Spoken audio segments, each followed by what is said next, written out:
Viewers, আজকে আলোচনা করব এসএসসি পদার্থবিজ্ঞানের দ্বিতীয় অধ্যায় গতির সমীকরণ নিয়ে। দেখো, দ্বিতীয় অধ্যায়ের গতির সমীকরণ একটি গুরুত্বপূর্ণ টপিক, যার কারণ হচ্ছে এই ফিজিক্সের দ্বিতীয় অধ্যায় অর্থাৎ গতি অধ্যায়ের যে ম্যাথমেটিক্যাল প্রবলেমগুলো দেওয়া আছে, ওই প্রবলেমগুলো যদি তোমরা সলভ করতে হয় তাহলে এই গতির সমীকরণ অত্যন্ত গুরুত্বপূর্ণ। কারণ গতির সমীকরণ যদি তোমাদের ভালোভাবে বোঝা থাকে তাহলে গতি সংক্রান্ত যে ম্যাথমেটিক্যাল সমস্যাগুলো রয়েছে এগুলো তোমরা সহজেই সমাধান করতে পারবে। আর এই অধ্যায়ে মনে রাখতে হবে, এই অধ্যায়ের যে ম্যাথমেটিক্যাল সমস্যাগুলো দেওয়া আছে এগুলা সম্পূর্ণরূপেই এই সমীকরণের উপর নির্ভরশীল, অর্থাৎ এই সমীকরণগুলো ব্যবহার করে এই সমস্যাগুলো তোমাদেরকে সমাধান করতে হবে।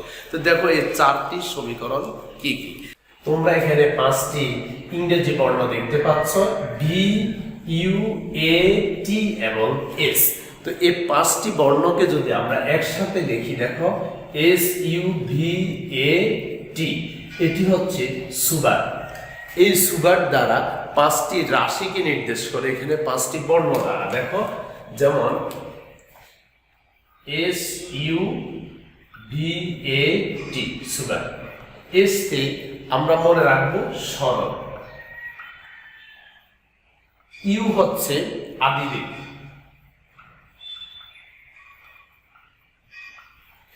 বি হচ্ছে শেষ বেগ,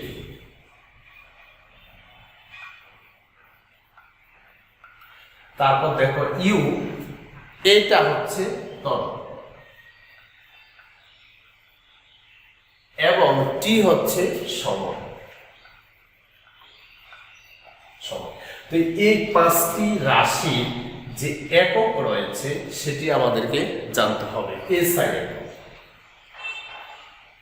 এসআই একক আমাদেরকে জানতে হবে। সরণের একক আমরা জানি মিটার। ওকে, আদিবেগ অর্থাৎ বেগের একক হচ্ছে মিটার পার সেকেন্ড। তারপর শেষ বেগ একই, মিটার পার সেকেন্ড। তাহলে ত্বরণের একক হচ্ছে মিটার পার সেকেন্ড স্কয়ার এবং সময়ের একক হচ্ছে সেকেন্ড। এই এসআই এককগুলো আমাদেরকে অবশ্যই জানতে হবে, কারণ ফিজিক্সের ক্ষেত্রে আমাদের মনে রাখতে হবে যে উপাদানগুলো যেভাবে দেওয়া থাক না কেন, কিন্তু আমাদেরকে সেটাকে এসআই এককে প্রকাশ করে তারপর অঙ্কগুলো করতে হবে। কারণ এসআই এককে প্রকাশ করা ছাড়া অঙ্কগুলো করা যাবে না। যেমন অনেক অঙ্কে দেয়া থাকে, যেমন সময়টাকে দেয়া থাকে পার আওয়ার, মানে প্রতি ঘন্টা। মনে রাখতে হবে সেটাকে আমরা সেকেন্ডে নিয়ে কাজ করতে হবে। প্রথমে সেটাকে সেকেন্ডে পরিণত করতে হবে, তারপর আমাদেরকে সমস্যাটি সমাধান করতে হবে। অথবা বেগ, বেগ যেটি আছে সেটি হলো কিলোমিটার পার আওয়ার, মানে এটা কিলোমিটার ঘন্টায় এবং কিলোমিটার হিসাবে দেওয়া থাকে। প্রতি ঘন্টায় 10 কিলোমিটার অথবা 20 কিলোমিটার এভাবে দেওয়া থাকে।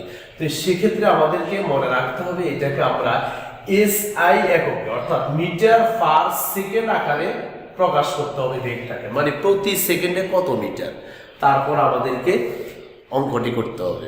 এবার আমরা গতির সমীকরণগুলো প্রতিপাদন করব। তো প্রথম সমীকরণ V equal to you plus A T, এটি হচ্ছে প্রথম সমীকরণ। তো এই সমীকরণের ক্ষেত্রে অর্থাৎ এই সমীকরণ যে চারটি সমীকরণ এখানে রয়েছে, প্রত্যেকটি সমীকরণ প্রতিপাদনের ক্ষেত্রে আমাদেরকে কতগুলো সিনারিও মনে রাখতে হবে।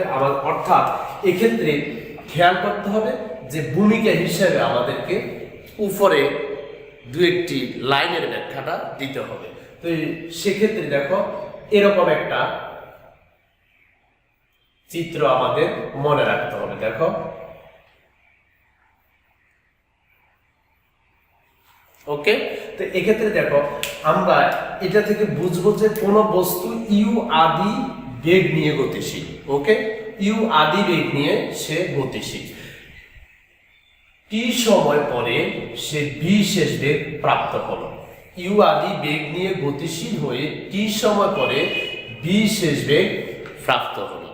দেখো, এ সময় মনে করো বস্তুটি এস দূরত্ব অতিক্রম করেছে, অর্থাৎ ইউ থেকে বি পর্যন্ত যে দূরত্বটা রয়েছে সেটা হচ্ছে এস।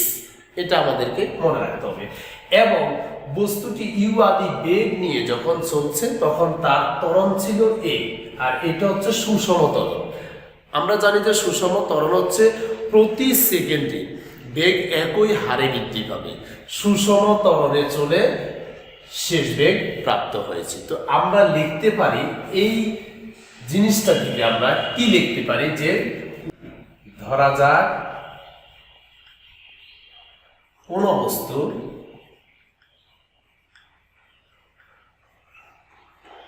ইউ আদি বেগ নিয়ে এ সুষম ত্বরণে চলে, ওকে,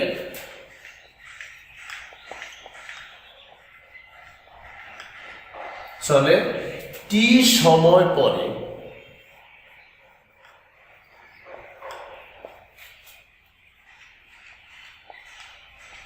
বি শেষ বেগ প্রাপ্ত হয়।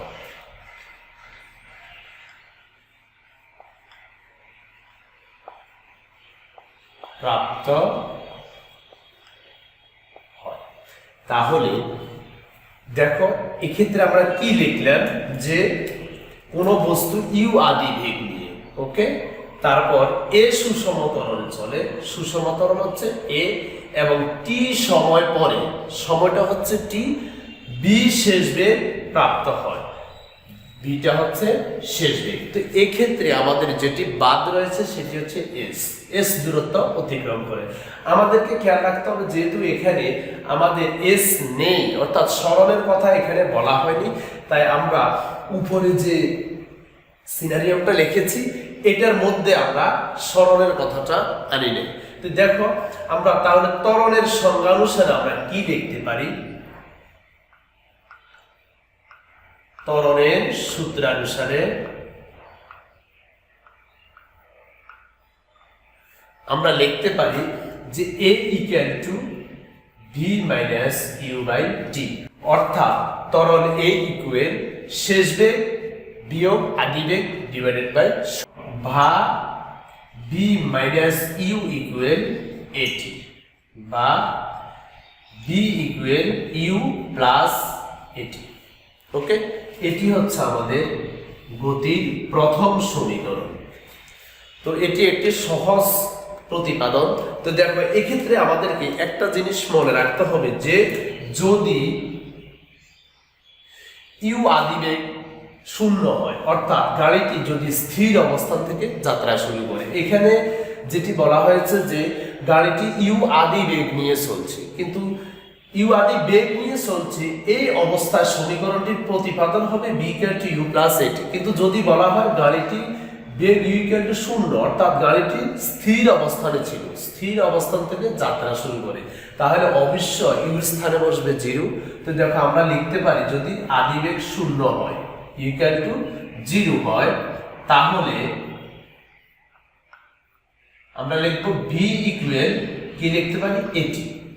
তো দেখো এখানে যে এ রয়েছে এটা হচ্ছে কি ত্বরণ। তো এই ত্বরণ হচ্ছে এ, এখন এটা হচ্ছে সুষম ত্বরণ, মানে প্রতি সেকেন্ডে একই হারে বৃদ্ধি পেয়েছে। তো এক্ষেত্রে সুষম ত্বরণ যেহেতু, সেহেতু এটি হবে অবশ্যই ধ্রুবক। তাহলে আমরা লিখতে পারি যে ভি ইকুয়াল ধ্রুবক ইন্টু টি, তাহলে ভি প্রপোর্শনাল টু টি, অর্থাৎ ভি সমানুপাতিক টি। এটার অর্থ হচ্ছে ভি এর মান হচ্ছে সময়ের সমানুপাতিক, অর্থাৎ সময়ের উপর ডিপেন্ড করবে। সময় যত বৃদ্ধি পাবে বেগ তত বাড়বে, সময় যত কমবে বেগ তত কমবে, অর্থাৎ সময়ের উপর বেগের মানটা নির্ভর করবে। এটি হচ্ছে আরেকটি প্রতিপাদন, ওকে। তো এই দুটো আমাদেরকে মনে রাখতে হবে গতির এই প্রথম সমীকরণের ক্ষেত্রে। আশা করি গতির প্রথম সমীকরণটি তোমরা বুঝতে পেরেছ।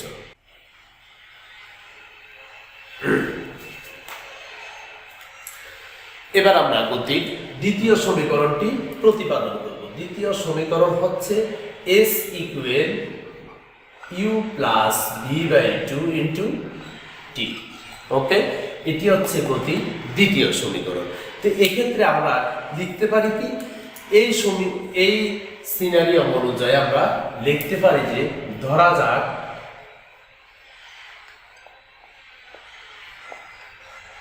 কোন বস্তু তো দেখো এখানে ধরা যাক কোন বস্তু ইউ আদি বেগ নিয়ে এ সুষম ত্বরণে টি সময় পরে ভি শেষ বেগ প্রাপ্ত হয়। আমরা পূর্বের মতো এটি লিখেছি। তারপর এখানে আমাদেরকে একটা জিনিস যোগ করতে হবে, যেহেতু এখানে সরণের কথা বলা হয়েছে, তাহলে আমরা লিখতে হবে যে এক্ষেত্রে বস্তুটি এস দূরত্ব অতিক্রম করে। এ সময় বস্তুটি এস দূরত্ব অতিক্রম করে।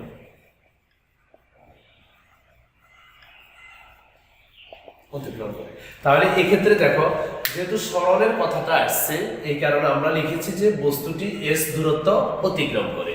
তো এক্ষেত্রে কি, যে ইউ আদি বেগ নিয়ে তারপর এ সুষম ত্বরণে চলে। এখানে এ ত্বরণটি নেই, তারপরেও এখানে একটা জিনিস দেওয়া আছে যে ইউ প্লাস v/2, অর্থাৎ সুষম এখানে দেওয়া আছে যে গাণিতিক গড়, বেগের গাণিতিক গড় এখানে দেওয়া আছে। তো সেক্ষেত্রে সুষম ত্বরণের ক্ষেত্রে বেগের গাণিতিক গড়টি হবে, তাই এখানে ত্বরণ অবশ্য আনতে হবে, অর্থাৎ চারটি সমীকরণের ক্ষেত্রে সুষম ত্বরণের কথাটা আসবে। তাহলে সুষম ত্বরণে টি সময় পরে ভি শেষ বেগ প্রাপ্ত হয়, এ সময় বস্তুটি এস দূরত্ব অতিক্রম করে। তো আমরা এখানে লিখতে পারি, তাহলে বস্তুটির গড় বেগ কি হবে, গড় বেগ V bar equal S by t, অর্থাৎ গড় বেগ হবে মোট সরণ, অর্থাৎ কতটুকু দূরত্ব অতিক্রম করেছে কতটুকু সময়ে সেটি, অর্থাৎ দূরত্বকে সময় দ্বারা ভাগ করলে গড় বেগ পাওয়া যায়। এখন দেখো, বস্তুটি সুষম ত্বরণে চলে বলিয়া এর গড় বেগ হবে এর আদি বেগ ও শেষ বেগের গাণিতিক গড়ের সমান, অর্থাৎ গড় বেগ ইকুয়াল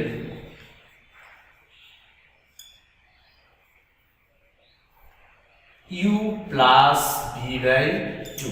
এটি হচ্ছে গাণিতিক গড়, অর্থাৎ বস্তুটি যেহেতু সুষম ত্বরণে চলে, তাই এর গড় বেগ হবে আদি বেগ ও শেষ বেগের গাণিতিক গড়ের সমান। তো এটিকে যদি আমরা ইকুয়েশন নাম্বার 1 ধরি এবং এটিকে যদি ধরি ইকুয়েশন নাম্বার 2, তাহলে আমরা 1 ও 2 হতে আমরা লিখতে পারি কি, যেহেতু V bar equal V bar, অর্থাৎ এস বাই টি ইকুয়াল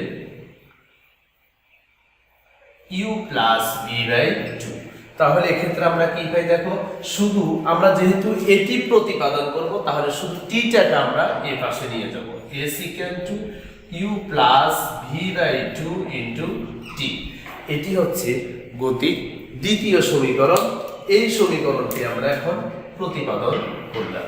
তাহলে এইভাবে এই সমীকরণটি তোমাদেরকে প্রতিপাদন করতে হবে, s equal to you plus v/2 into টি।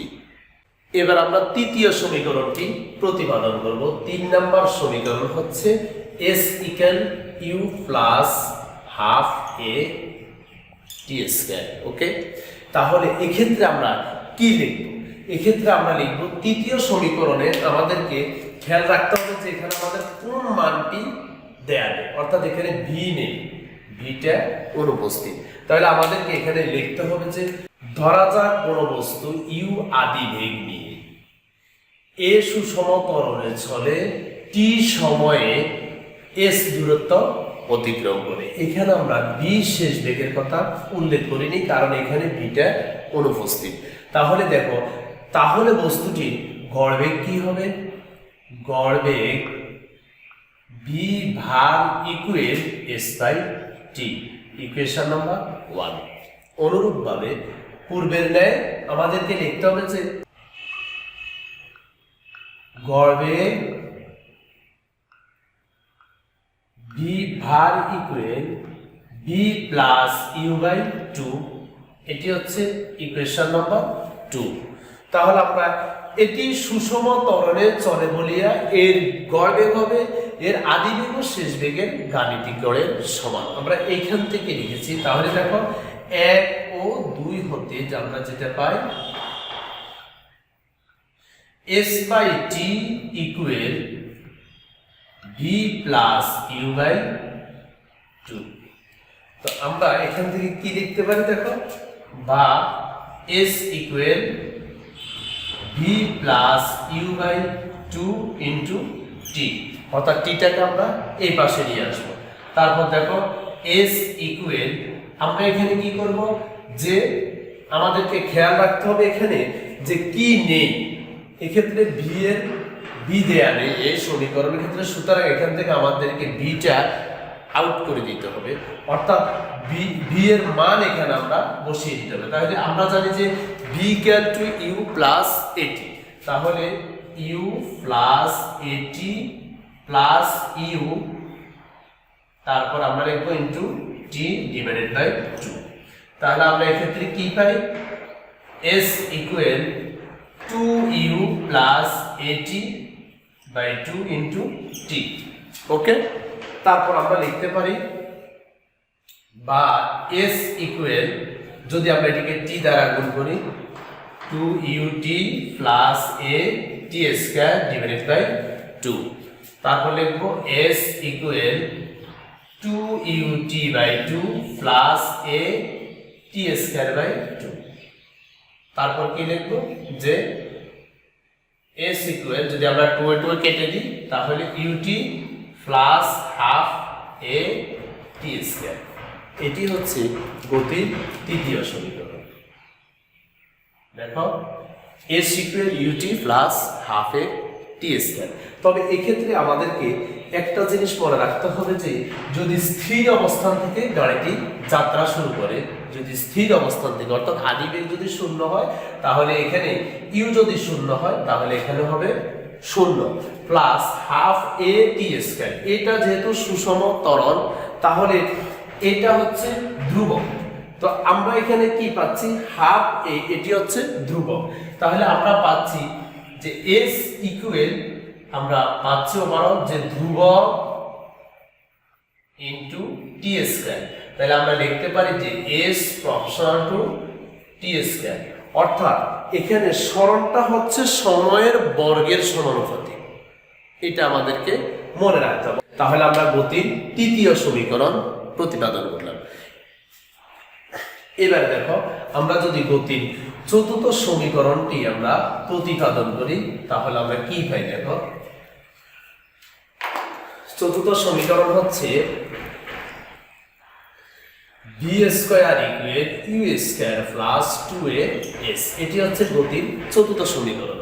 তো এক্ষেত্রে আমাদেরকে খেয়াল করতে হবে যে এখানে কি নেই, এখানে সময়ের কথা বলা হয়নি। তাহলে আমরা লিখবো যে ধরা যাক কোনো বস্তু ইউ আদি বেগ নিয়ে এ সুষম ত্বরণে চলে s দূরত্ব, এ সুষম ত্বরণে চলে বি শেষ বেগ প্রাপ্ত হয়, বি শেষ বেগ প্রাপ্ত হয় এবং s দূরত্ব অতিক্রম করে। আমরা এভাবে লিখতে পারি যে ধরা যাক কোনো বস্তু ইউ আদি বেগ নিয়ে এ সুষম ত্বরণে চলে বি শেষ বেগ প্রাপ্ত হয় এবং s দূরত্ব অতিক্রম করে। তাহলে গতির দ্বিতীয় সমীকরণ অনুযায়ী আমরা লিখতে পারি, গতির দ্বিতীয় সমীকরণ হতে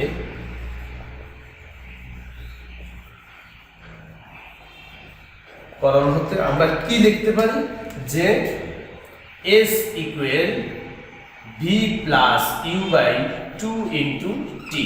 এটি হচ্ছে গতির দ্বিতীয় সমীকরণ। দেখো বা s equal V plus you by 2 into t.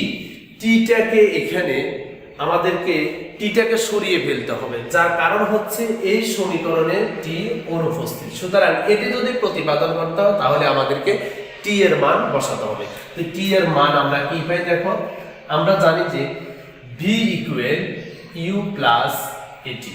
ওকে, তাহলে আমরা লিখতে পারি যে এটি equal v minus u, t equal v minus u by a. তাহলে আমরা টি এর যে মানটা এখানে পেলাম সেটা হচ্ছে v minus u by a. তাহলে আমরা এখানে বসাতে পারবো যে v minus u by a. তাহলে আমরা লিখব এস ইকুয়াল, যদি এখানে আমরা v plus u v minus u অর্থাৎ a plus b to a minus b square minus b square সূত্র অনুসারে, তাহলে আমরা লিখতে পারি v square minus u square divided by 2a। এটি আমরা লিখতে পারি। তারপর আমরা লিখব v square minus u square equal 2as। Okay, তারপর কি পাই যে V square equal U square plus 2as। এটি হচ্ছে গতির চতুর্থ সমীকরণ। দেখো চতুর্থ সমীকরণ। তো এক্ষেত্রে আমাদেরকে মনে রাখতে হবে যে ইউ এর মান যদি 0 হয় এবং এখানে 2 হচ্ছে একটা ধ্রুবক, এ হচ্ছে ধ্রুবক, যেহেতু এটি সুষম ত্বরণ, তাহলে আমরা কি পাই যে বি স্কয়ার ইকুয়াল এস বা ভি ইকুয়াল আমরা পাচ্ছি √s, অর্থাৎ বেগ হচ্ছে বি প্রপোর্শনাল টু আমরা পাচ্ছি কি যে √s, অর্থাৎ বি সরণের বর্গমূলের সমানুপাতিক।